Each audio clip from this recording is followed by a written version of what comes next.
ঢাকা ৮ আসন কি battle ground? এখানে নির্বাচনী প্রচারে নেমে দুর্বৃত্তের টার্গেটে পরিণত হয়ে শহীদ হয়েছিলেন শরীফ ওসমান হাদী। এই আসনে হাদীর মতো করে প্রচারণায় নেমে জাতীয় নাগরিক পার্টি এনসিপির মুখ্য সমন্বয়ক নাসির উদ্দিন পাটোয়ারিও কি এবার দুর্বৃত্তের টার্গেটে পরিণত হলেন? তাকেও কি হাদীর মতো পরিণতি ভোগ করতে হবে?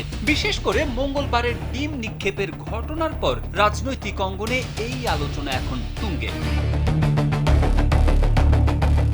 সারা দেশ জুড়ে যখন উৎসবের আমেজে চলছে প্রচারণা, তখন হাদীর মতো প্রচারণা চালানোর সময় শুক্রবার নোংরা পানি এবং ডিম নিক্ষেপের শিকার হয়েছিলেন নাসির উদ্দিন। কিন্তু মঙ্গলবারও যখন ডিম হামলার শিকার হন, তখনই মূলত সামনে আসে নাসির উদ্দিন পাটোয়ারিও কি এবার দুর্বৃত্তের পরবর্তী টার্গেটে পরিণত হয়েছেন।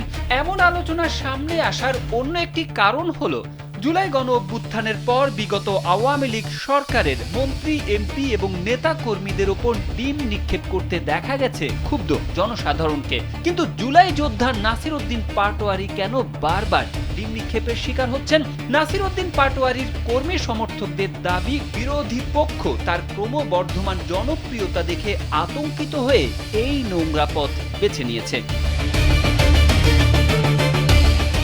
মঙ্গলবারের ঘটনাতে নাসির উদ্দিন কিংবা তার সঙ্গে থাকা নেতা কর্মীদের মধ্যে কেউই বড় ধরনের আঘাত পাননি। তবে বারবার হেনস্থার শিকার হয়েও নাসির উদ্দিন পাটোয়ারি তার নির্বাচনী গণসংযোগ চালিয়ে যাওয়ার প্রত্যয় ব্যক্ত করেছেন। যদিও আগের ঘটনার পর তারা দ্রুত কর্মসূচি শেষ করে নিরাপদ স্থানে সরে গিয়েছিলেন, কিন্তু আজকের ঘটনার পর এলাকায় কিছুটা উত্তেজনাও বিরাজ করছে।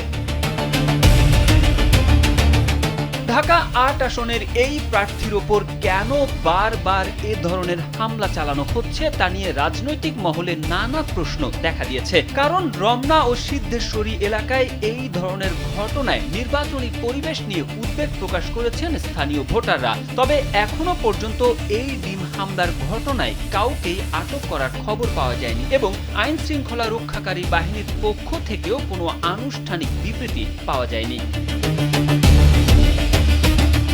তারেক আহমেদ, কালবেলা।